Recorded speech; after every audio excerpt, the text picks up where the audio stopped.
Assalamu alaikum wa rahmatullah. This is Hani Ismail from Planning Engineer website.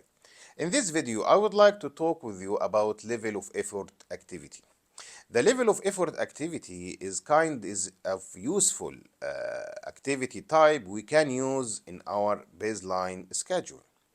The level of effort activity, we are using it when we are not sure about the duration or the start date or the finish date of a certain task or a certain issue to be done in the site. So for example, the general requirement. General requirements will be ongoing during the project duration.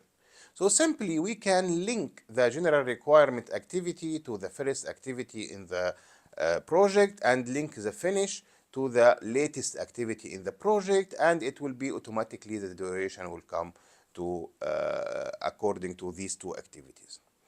Another use of the level of activity of level of effort activity, that we have some certain activities with detailed breakdown, but we have the cost in summary level.